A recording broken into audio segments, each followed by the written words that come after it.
కార్యక్రమాల్లో పాల్గొని సేవ చేసుకుంటారో ఆ కార్యక్రమాలు ఎంతో గొప్పని చెప్పి మనకు మహాత్ములు అందరూ తెలియజేసి ఉన్నారు కాబట్టి ఆ విధానంలో మరి మనం కొనసాగాలి కాబట్టి కొనసాగాలి. హరి ఓం. ఆది దంపతులైన ప్రవర్తన ఉంటుంది.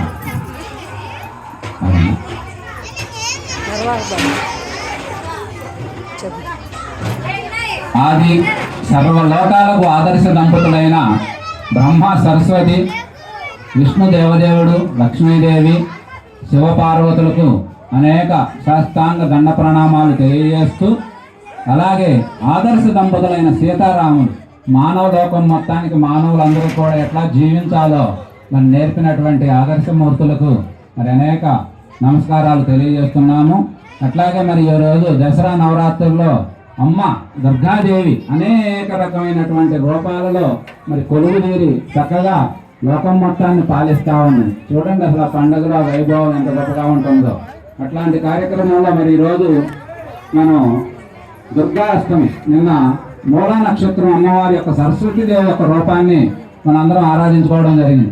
మూలం అంటే మూలం లేకపోతే మూలమట్టం, మన మేస్తులందరూ తెలుసు. మూలమట్టం అనే స్వామి ఎత్తే నేను ఎన్ని స్టేర్లు కట్టినది అందంగా మరి దెబ్బతినకుండా ఉండేది.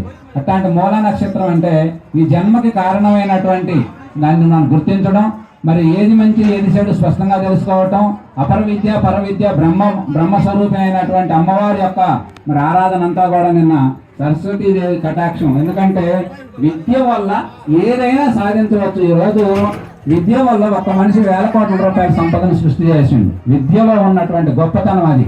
అట్లాంటి ఈ విద్యకి మూలం సరస్వతీదేవి.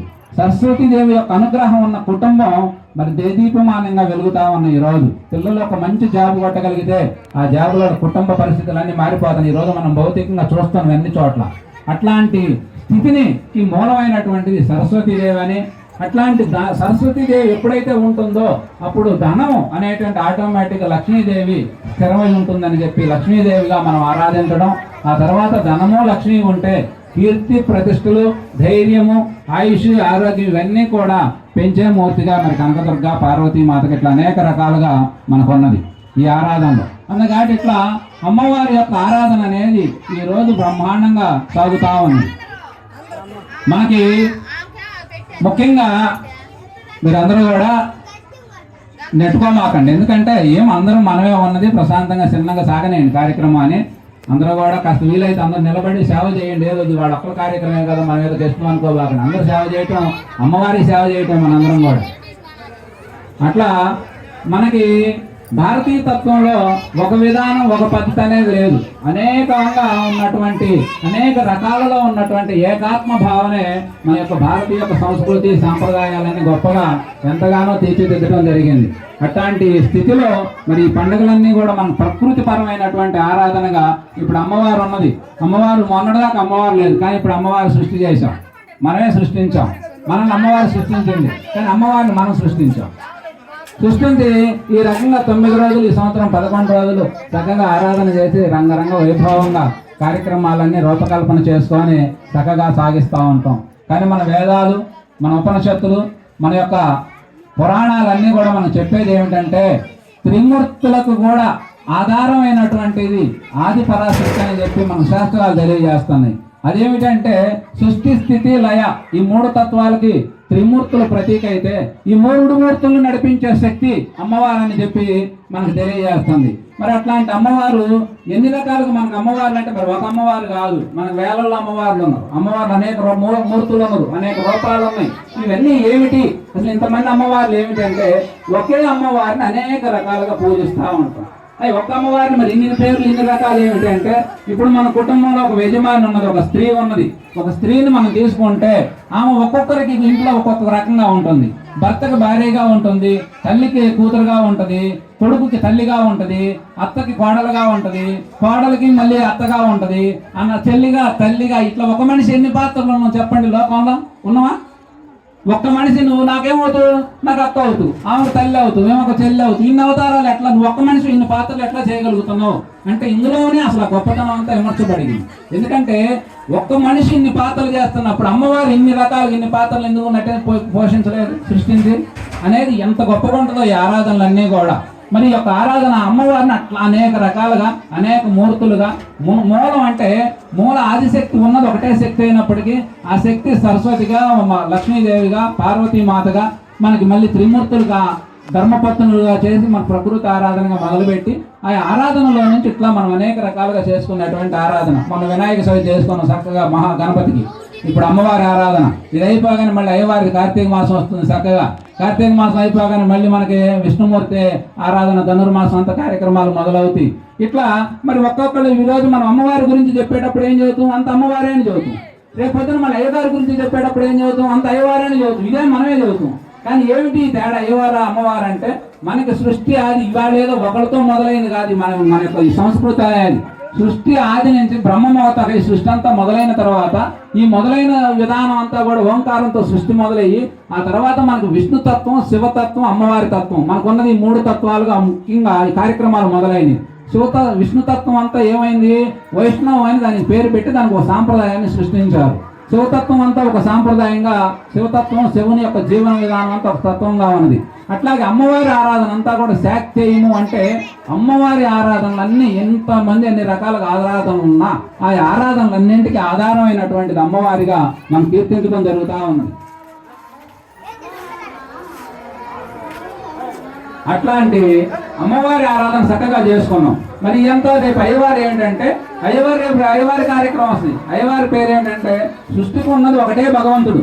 కానీ ఆ భగవంతుడిని మనం ఇట్లా చెప్పాల్సి వచ్చినప్పుడు అమ్మవారిగా చెప్పాల్సి వస్తే అమ్మవారిగా చెప్తాం, అయ్యవారిగా చెప్పాల్సి వస్తే అయ్యవారిగా చెప్తాం. అట్లా మనం రకరకాలుగా చెబుతూ ఉంటాం.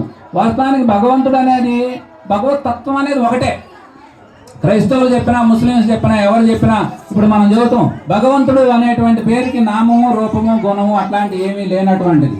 దైవము, పరబ్రహ్మ ఇవన్నీ కూడా దేవదేవుడు, ఆది పరాశక్తి, అల్లా, యెహోవా ఇవన్నీ నామరూపాల గుణాలకు అతీతమైనటువంటి క్రీస్తు, మహమ్మద్, కృష్ణుడు వీళ్ళంతా నామరూపాల్లో జీవించినటువంటి వాడు. అట్లాంటి ఆరాధనలో మనకి మూలంగా వచ్చేసరికి అంతా సృష్టి క్రమం, సృష్టి ఆధారమైనటువంటిది అంత గొప్పగా ఉంటుంది ఈ ఆరాధన. ఇవాళ ఆరాధన కార్యక్రమాలు మనకు సక్రమంగా చేయటం తెలిస్తే, ఈ 9 రోజులు మనం చక్కగా నియమ నిష్టలతో పాటిస్తే, అమ్మవారిని మీరు నిండైన మనసుతో చేస్తే, దాన్ని చక్కగా మీరు ఏమి కోరుకుంటే అది జరిగి ఖచ్చితంగా తీరుతుంది. అందులో అనుమానమే లేదు. మీరు చక్కగా 9 రోజులు దానికి కావాల్సినటువంటి మనకి ఇక్కడ ఏవైతే నిబంధనలు ఉన్నాయో ఆ నిబంధనలకు లోబడి మనం జీవించి అమ్మవారిని ఒక్కసారి శరణు వేడితే, అమ్మా నాకు ఇది కావాలి, ఇది లేకపోతే నేను బ్రతకలేకపోతున్నా, సంఘంలో నాకు గౌరవం లేదు, లేకపోతే ఏ విషయాలైనా తీసుకోండి, పిల్లల చదువులు కావచ్చు, పెళ్లిళ్ళు కావచ్చు, భర్తలో మార్పులు కావచ్చు, భార్యలో మార్పులు కావచ్చు, ఇట్లా ఉన్నతమైనటువంటి సుఖము, సంతోషము, ఆనందం వైపు ఏ ప్రయాణం అయినా సరే మనం ప్రాధేయపడి నిర్మలమైనటువంటి హృదయంతో మన అమ్మకు సేవ చేసి అమ్మను ప్రాధేయపడితే ఖచ్చితంగా జరిగి తీరుతుందని చెప్పి ఘంటాపదంగా శాస్త్రాలని చదివి మహాత్ములందరూ మనకు తెలియజేస్తున్నారు. కాకపోతే ఈరోజు ఆరాధనలన్నీ ఏమవుతుందంటే పక్కదారి పోతుంది. పక్కదారి పోయి ఏ పాటలు పెట్టాలో తెలియట్లా, ఏ కార్యక్రమాలు ఎట్లా నడిపించాలో అర్థం కావట్లా. ఇవన్నీ చేయటం వల్ల ఏమవుతుందంటే మనం 10 రూపాయలు పని చేసి 2 రూపాయలు కూలి వచ్చినట్టు ఉంటుంది. అంటే అమ్మవారిని ఎట్లా ఆరాధించాలో అలా ఆరాధించాలి. ఆరాధనలన్నీ కొన్ని పక్కదారి పోతున్నాయి. కానీ ఉన్న దాంట్లో బాగానే నడుస్తున్నట్టు ఉంటున్నాయి. కానీ మళ్ళీ కొన్ని లోపాలు ఉంటాయి. ఇవన్నీ సరి చేసుకొని నిజమైనటువంటి సత్వగుణం అంటే మనకు భక్తిలో కూడా ఏంటంటే సత్వగుణం, రజోగుణం 3 రకాల భక్తులు ఉంటారు. భక్తులు అని చెప్పి మన భగవద్గీత స్పష్టం చేసింది. అందులో తామసిక గుణం ఉన్నటువంటి వాళ్ళు ఎలా ఉంటారు, రాజసిక గుణం ఉంటే ఎలా ఉంటారు, సాత్విక గుణాలు ఉన్నటువంటి వాళ్ళు ఉన్నతమైన భక్తులు అని చెప్పింది. మంచి మనసు ఉండాలి, రాగద్వేషాలు ఉండకూడదు, నిజమైన ప్రేమతత్వం ఉండాలి, క్షమాగుణం ఉండాలి, ఓర్పు ఉండాలి, సహనం ఉండాలి, ఐకమత్యం ఉండాలి, అందరితో కలిసి సమతాభావంతో జీవించే విధానం ఉండాలి. ఎంతో కొంత ఇవాళ మనకి ఉండబట్టే ఈ ఆలయం మనం ఆశించింది ఏంటంటే ఒక 20% అన్న మన కార్యక్రమాలు మన ఆలయం నడిస్తే బాగుండని చెప్పి ఎంతో బాధపడి ఫీల్ అయిన రోజులు ఉన్నాయి మనం. కానీ ఈరోజు ఇక్కడ మన వాళ్ళు ఒక 4-5 కుటుంబాలు బలంగా నిలబడి చక్కగా నిజమైన నమ్మికతో చేసుకోబట్టి ఇవాళ మనం మళ్ళీ మన ఆలయాన్ని 20 నుంచి 50% చేస్తారాగలిగింది. ఎంత గొప్పగా, ఎంత సంతోషం ఉందో కార్యక్రమం చూస్తుంటే, అంత గొప్పగా ఉంది ఆరాధన. హాయిగా ఎవరితో పని లేదు, స్వామిని నమ్ముకున్నారు, చేసుకుంటూ పోతాడు, ఎవడో వచ్చేవాళ్ళు వస్తుంది, ఇచ్చేవాళ్ళు ఇస్తారు. చక్కగా ఈ ఆలయం మనం అంత తక్కువగా అనుకున్న ఆలయం ఈరోజు ఇంత గొప్పగా మరి ఉన్నది ఆలయం. కార్యక్రమాలు కానీ ఇవన్నీ అట్లా నిజమైన నమ్మకుంటే నడుస్తాయి. నడిచేదేమో ఏ దేవుడు కోరికలు తీర్చేది, ఆ దేవుడు ఈ దేవుడు ఏం లేదు. మన దేవుడు మన హృదయం సక్రమంగా ఉండి మన జీవన విధానం బాగుంటే అన్ని కోరికలు చక్కగా తీరుస్తాయి. ఇవన్నీ ఈ పరమతాలన్నీ ఎప్పుడు వచ్చినాయి? 2000 సంవత్సరాలకు యువతలు వచ్చినాయి. అవన్నీ ఒక మహాత్ముడు ఎవరిని తప్పుపట్టేది కదా, మహాత్ముడు జీవించి వారి యొక్క జీవన విధానం అన్ని మనం అది ఒక మతంగా మారింది. కానీ మంది ఎప్పుడు మొదలైంది?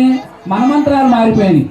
లక్షలు వేల కోట్ల సంవత్సరాలు మనమంత్రాలు మారిపోయినాయి, ఎన్నో యుగాలు మారిపోయినాయి. అట్లాంటి మరి ఎప్పటి నుంచో ఋషి పరంపర సత్యం ఏమిటని తెలుసుకోవటంలో అనేక రకమైనటువంటి మహాత్ములు జీవితం అంతా త్యాగం చేసి సత్యాన్ని దైవాన్ని దర్శించి ఇది మానవ లోకానికి ఎట్లా అందాలని చెప్పి అనేక రకమైనటువంటి రూపాల ద్వారా మనకి ఈ ఆరాధనలన్నీ అమ్మవారి కార్యక్రమాలు కావచ్చు, అయ్యవారి కార్యక్రమాలు కావచ్చు, ఇవన్నీ కూడా మనకు అందించడం జరిగింది. ఇట్లా మనకు అనేక రకమైనటువంటి కార్యక్రమాలు మన అన్ని కూడా